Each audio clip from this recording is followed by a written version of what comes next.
Welcome back to Ways with Words, the one act play Something Unspoken, written by Tennessee Williams, Part 3. Now let's move on to the plot of the play. There is no plot as such, except that the two characters, Cornelia Scott and Grace Lancaster, is revealed through the conversation in the one act. The play has a number of characters who are mentioned, but they do not come on stage. And there are a few historical figures, writers, and composers mentioned in the play. A few associations and societies are mentioned. So let's see what they are. Other characters mentioned in the play but do not appear. They are Miss Horton Reid. Miss Horton Reid is the person who is a member of this Confederate Daughters, and it is in her house that the election is going to take place. Miss Esmeralda Hawkins is another member of the Confederate Daughters, and she is actually someone who is supportive of Cornelia. That we we actually get this from the conversation between Grace and Cornelia. Cornelia believes that Esmeralda is on her side. Then next person who's mentioned in the play is Thelma Peterson. This person is actually some acquaintance, it seems, of Cornelia. Uh, Grace and Cornelia, they discuss the mail.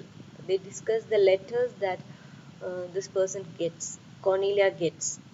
And among those letters, there is a card from this woman. She is in Mayos. It seems she is in hospital and she is recovering, it seems. So the letter says something about her recovery, and there is a bit of a conversation between Grace and Cornelia about this Thelma.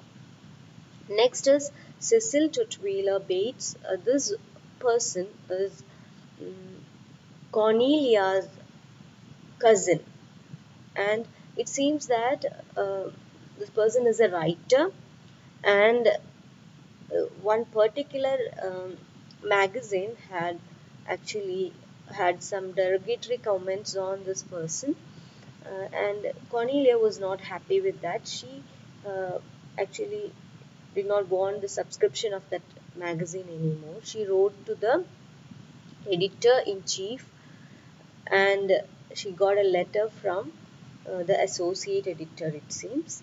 Uh, these are the details. Caroline something is someone who is mentioned by Grace as uh, someone in the editorial board of this particular magazine. Then Lucinda. Lucinda is the servant, uh, the house help of Cornelia. It seems that she is a black woman and she is not at home during the play uh, because she was attending a funeral. Then Mrs. C.C. Bright, is, she seems to be an acquaintance of Cornelia. During the play, we find her calling Cornelia, and Cornelia is not happy with this person's call. She is not actually willing to take the call, but Grace somehow gives it to her. Mrs. C.C. Bright wants some pilgrims to get some permission to see Cornelia's garden, and Cornelia is not willing to allow them to enter her garden. Pilgrims actually they are members of a particular society.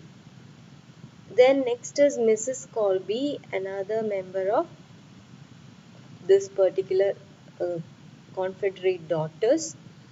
Then Ralph is mentioned. Ralph was Grace's husband who passed away because of some chronic illness.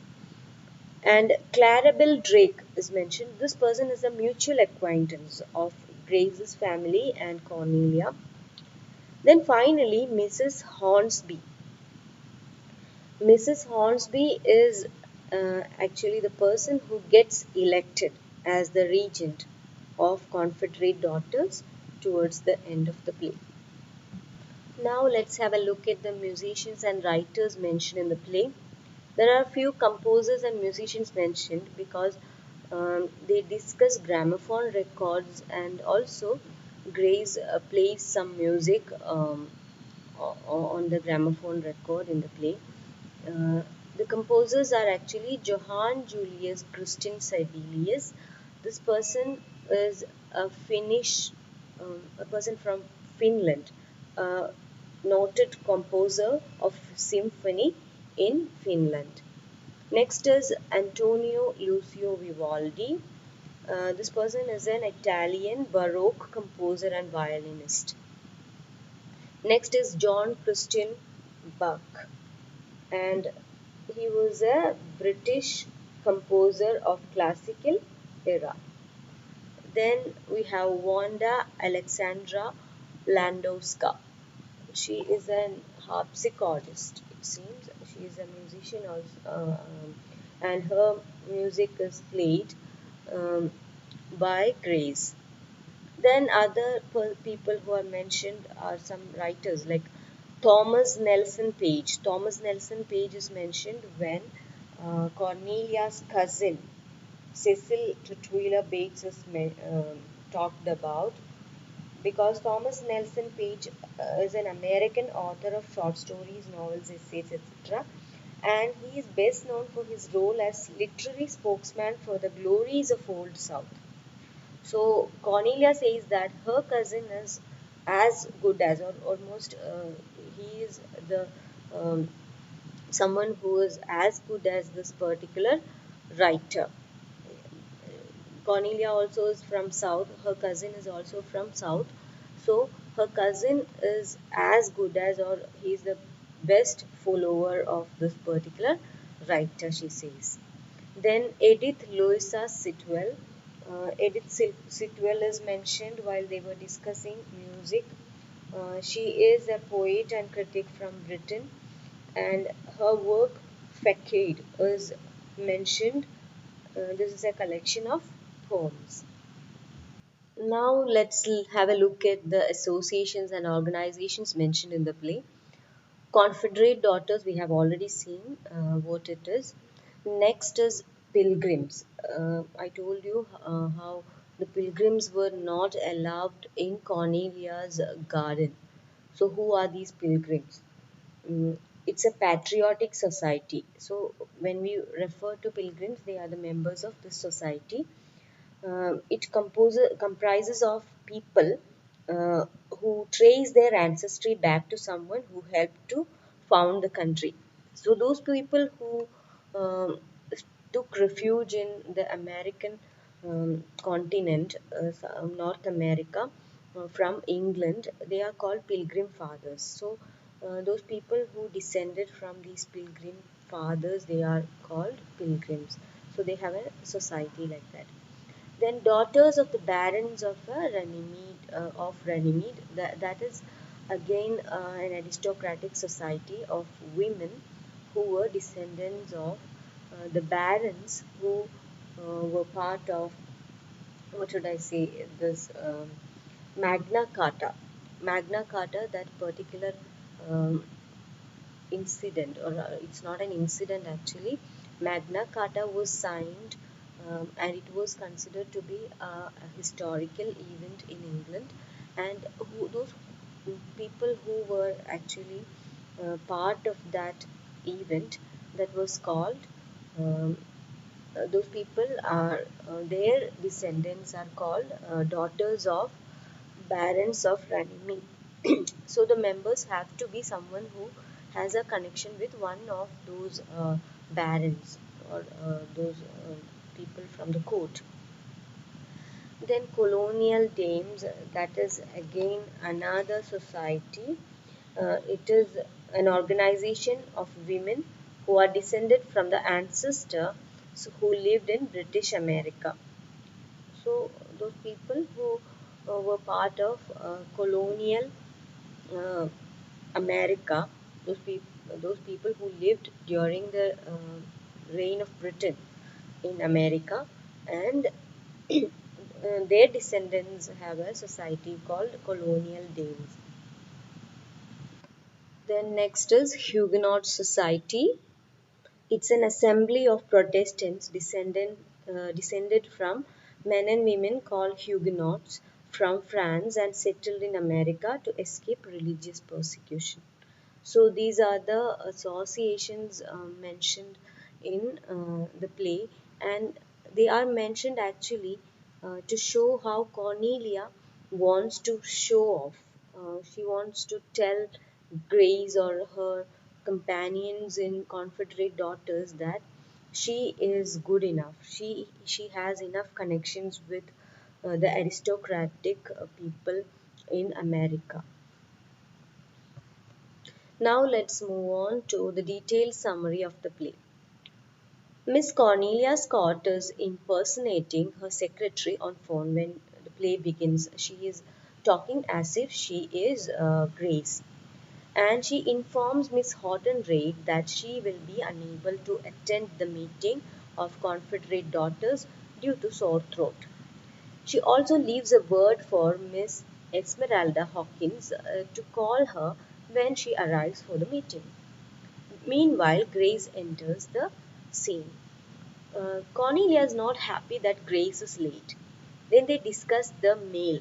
We have seen how two things are discussed. One, the person from Mayos, Thelma Peterson, and the other is the letters she had sent to the editor, and how this person was had a derogatory comment on her cousin Cecil Tutwiler Bates. These are the two things that they discuss. The particular subscription of fortnightly review of current letters, that is the publication. In that particular book, when she got a letter from them, or she had a copy of that in the mail, she says that I think I had stopped the subscription because they had some derogatory comment on my cousin. Um, and then Grace clarifies that um, uh, like uh, like the magazine had replied, the associate editor had replied when she sent a letter to the editor of the magazine, and um, she was completely mollified and cancelled the cancellation. So mollified by the letter means she was happy that she got a proper reply. But it was not the case according to Cornelia. Cornelia says, I am not a person who will be mollified by such replies. And also, if I had sent a letter to the chief editor and I got a reply from the associate editor, I won't be happy at all. So, in no case, I will continue the subscription of this particular publication. So, I don't think I'm actually a subscriber of this thing. This is what she thinks. Then they discuss a new catalog from the gramophone shop in Atlanta. So Grace is very excited to talk about the records, and Cornelia seems a bit unhappy that Grace is so excited about it. And Cornelia tries to prove that she has more knowledge of music than Grace, and their likes and dislikes are not alike. They have a different taste for music. She had a superior taste. This is what she wants to prove. So during this conversation, Esmeralda calls, but Cornelia asks her to call again from upstairs where they can talk with more privacy. Cornelia tells Grace about the election. They mention Lucinda, Cornelia's black servant. And we know that she is a black servant because Cornelia says there is a colored funeral there. Colored funeral refers to the funeral of black people, and Lucinda had gone for that. Another phone call comes from Miss C.C. Bright. I told you in the beginning that uh, this C.C. Bright, she calls to get permission for some pilgrims to enter Cornelia's. Actually, she has a very good garden, it seems. Someone should show it around. Actually, it's quite big, it seems. So she tells this person that she won't allow groups of people, especially like pilgrims. She won't allow them to enter her garden.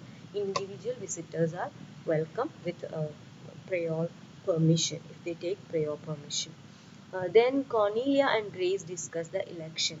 Cornelia reveals why she is not attending the meeting. She doesn't want to be competent. She doesn't want to be competing with other members. Her sense of superiority and self-importance is revealed through this conversation. She says that she is democratic. She says that the other people in the chapter of Confederate Daughters, the new members, they are not actually worthy to be in the group. They are quite inferior people. Then Esmeralda calls and Cornelia reveals to her the intention to be elected unanimously as the regent. She says that I don't want to be nominated if another person is competing with me. I want, so she wants to be elected with acclamation, or that's a kind of parliamentary terms, she says. So her knowledge and scholarship, everything is she tries to show off, and also she wants the position of regent. That is very clear. But at the same time, she tries to hide her selfish motive or her desire for position, everything, while talking about the election. So after the call, Cornelia seems uneasy. This uneasiness is sensed by Grace, and she tells Cornelia not to worry about the elections. Cornelia tells she's just tired because of lack of sleep, and she says that Grace was walking around the house without sleep, and Grace says that she was just strained. When she talks about Grace's strain, Grace doesn't want to be there. She tells that she has to take some medicine and she tries to leave the place. But Cornelia stops her.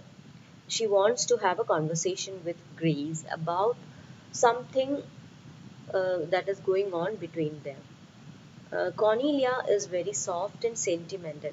She talks about how Grace had come to her house for the first time. And Grace is amused by the sentimental conversation, and her reaction is a bit of amusement and all, which Cornelia thinks that a bit rude, and she is hurt.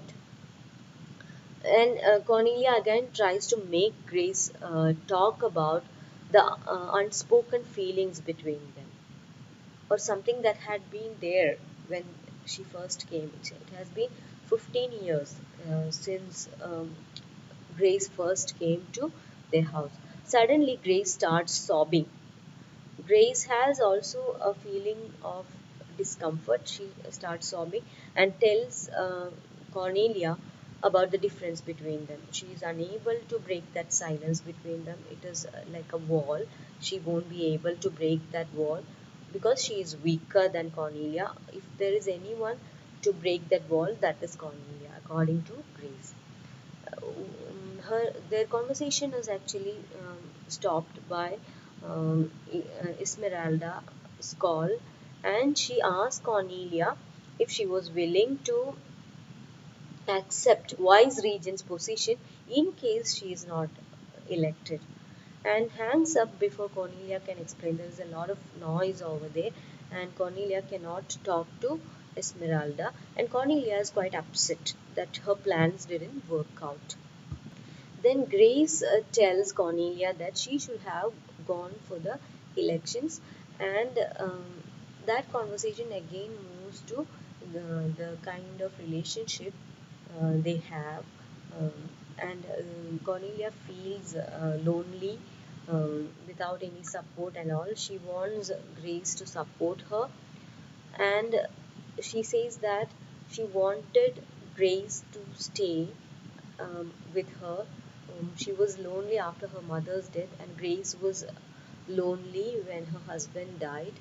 And Grace says she wanted a change, that's why she came. Then Cornelia openly tells Grace that she wanted her in her life.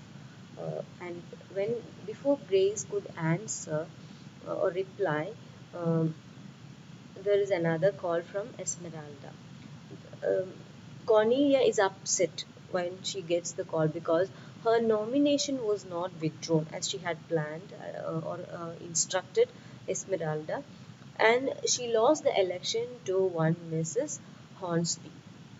Cornelia tells Esmeralda, she tries to tell her that it's not that she is upset with the results. She is not very, she cannot understand why such a person was elected by the daughters. And at the same time, she decides to resign the position or rather membership. She doesn't want to be a member of the society anymore. She tries to tell this woman that I can be member of any of those high class societies because I have eligibility for all those clubs memberships. And then she is visibly upset, and she tells Grace to write the resignation letter. And meanwhile, Grace feels a kind of connection to Cornelia. Till now in the play, we have seen that Cornelia is superior to Grace. Now, perhaps Grace feels that Cornelia is equal to her, and she has a smile on her face. She is sympathetic, and in the play ends when Grace is admiring the 15 roses that she got as a gift from Cornelia to indicate the 15 years they have spent together. So that's how the play ends. Thank you for watching. We'll have the character sketch in the next video.